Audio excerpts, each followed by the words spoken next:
नमस्कार दोस्तों, कैसे हैं आप सभी। आपका स्वागत है हमारे चैनल रिवोल्यूशन फॉर एजुकेशन पर। तो आज हम स्पर्म की स्ट्रक्चर को बताएंगे, यानी कि कैसा दिखता है स्पर्म या क्या क्या पार्ट्स होते हैं उसके। तो चलिए शुरू करते हैं। तो देखिए, स्पर्म को जनरली हम अध्ययन की सुविधा के लिए दो भागों में बांटते हैं, एक इसका हेड और दूसरा इसकी टेल। तो यहाँ से ऊपर का हिस्सा जो है ये हेड में आता है और ये नीचे वाला हिस्सा टेल के अंतर्गत आता है। ये टेल और ये हेड के अंतर्गत आता है। तो हेड में मुख्यतः दो चीज़ें होती हैं, एक तो होता है एक्रोसोम और दूसरा होता है न्यूक्लियस। एक्रोसोम न्यूक्लियस के ठीक ऊपर, या ये कह सकते हैं कि स्पर्म के ठीक ऊपरी सिरे पर एक टोपी जैसी संरचना होती है जिसको एक्रोसोम कहा जाता है। ये एक्रोसोम का क्या कार्य होता है ये जान लीजिए। एक्रोसोम एक्चुअल में जब स्पर्म ओवम के अंदर प्रवेश करता है तो उसके ऊपर एक परत होती है, उस परत को तोड़ने का काम एक्रोसोम करता है। एक्रोसोम में एक विशेष प्रकार का एंजाइम होता है, वो एंजाइम ही ओवम की परत को तोड़ने का कार्य करता है। और ये एंजाइम स्पीशीज स्पेसिफिक होता है, अर्थात किसी दूसरे जाति का स्पर्म का एक्रोसोम किसी दूसरे जाति के जीव के ओवम के मेम्ब्रेन को नहीं तोड़ सकता। तो ये स्पीशीज स्पेसिफिक होता है। अब दूसरी जो कंडीशन बच रही है इसमें, दूसरी चीज़ वो है न्यूक्लियस।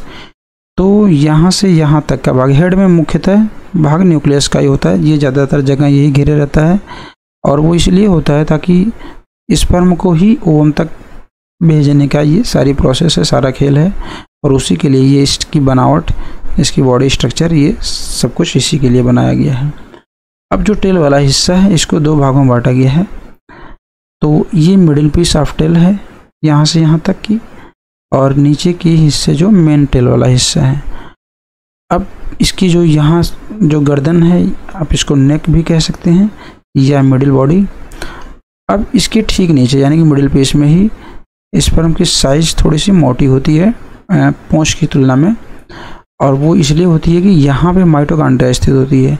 माइटोकॉन्ड्रिया का मेन काम क्या होता है, यहाँ पे इसको ज़्यादा से ज़्यादा एनर्जी प्रोवाइड करना ताकि ये जल्दी से जल्दी फैलोपियन नलिका से होते हुए ओवम तक पहुँच सके। इसीलिए यहाँ पे ज़्यादा मात्रा में माइटोकॉन्ड्रिया को बनाया गया है, या माइटोकॉन्ड्रिया यहाँ पे अवेलेबल होती हैं ताकि ईजिली वो पहुँच सकें। और इसके बाद है जो मेन टेल वाला हिस्सा है, एंड पीस ऑफ टेल।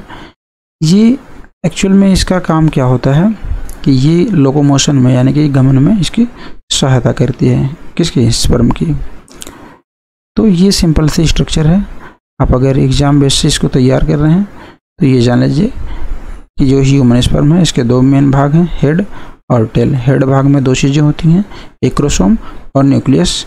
और टेल भाग में इसको भी आप दो तरह से बांट सकते हैं। जो मिडिल पीस होती है वो थोड़ा सा मोटी होती है, जो लास्ट पूंछ का जो लास्ट सिरा है उसकी तुलना में मोटी इसलिए होती है क्योंकि यहाँ पे माइटोकॉन्ड्रिया और एक्सिस वगैरह पाए जाते हैं, जिसकी वजह से ये मोटी होती है। तो ये सिंपल सी संरचना है मनुष्य के स्पर्म की। वीडियो में लास्ट तक बने रहने के लिए आपका बहुत बहुत धन्यवाद। ओवम के बारे में हम अगली वीडियो में भेजेंगे अगले दिन।